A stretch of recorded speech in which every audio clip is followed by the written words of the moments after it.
I'm Alec Cave, this is the Home Report. Last month, the Italian island of Lampedusa, with its native population of 6,000, was besieged by an overwhelming influx of 7,000 illegal migrants in the space of 48 hours. These migrants arrived via small boats from the Tunisian coast, a mere 20 miles away from the island's shores. It's disconcerting to observe that these migrants, who have knowingly broken the law, are welcomed with open arms. They are provided with fresh food, water and comfortable accommodations upon arrival, before being transported freely to mainland Italy, where they are bound to find their way onto the streets of Europe. But let's not be myopic. Lampedusa is just a microcosm of a much larger issue. In the first 8 months of this year alone, 250,000 illegal crossings into the European Union have been identified. Half of this alarming figure traverses the central Mediterranean route where Lampedusa is situated. The Red Cross, in its preparation for the future, is expanding its supplies of first aid kits and food.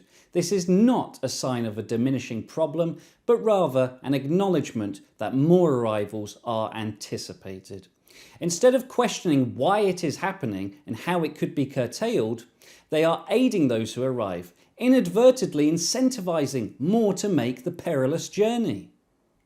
Now, what are the repercussions for the people of Lampedusa?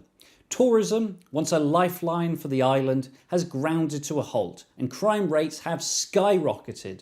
Locals not only grapple with a significant drop in income, but also have to live in fear.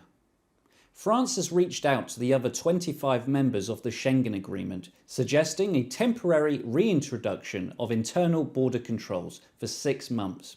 Perhaps the consequences of their open door policies are being felt as we have witnessed full-scale race riots in Paris this year, causing genuine concern for the safety of its citizens. Let us not overlook the fact that while the primary departure points are Tunisia and Libya, the majority of those on board are from sub-Saharan Africa. They are not fleeing war or persecution, but are rather seeking to fulfill their own self-interests.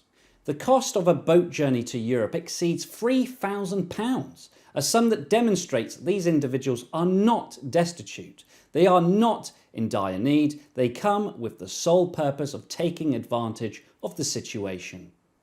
Italian Prime Minister Giorgia Meloni won her election on a strong anti-immigrant platform a year ago, but has let in more migrants than any of her predecessors.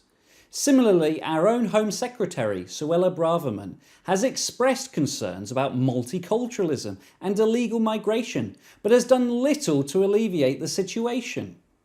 These instances underscore the fact that our leaders are not interested in solving the crisis.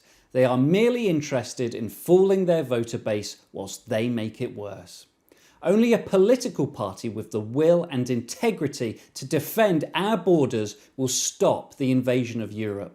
The Homeland Party will outlaw the NGOs facilitating the crossings and prosecute anyone who donates or volunteers for them for conspiring with people traffickers, and send migrants that have already come back to their country of origin.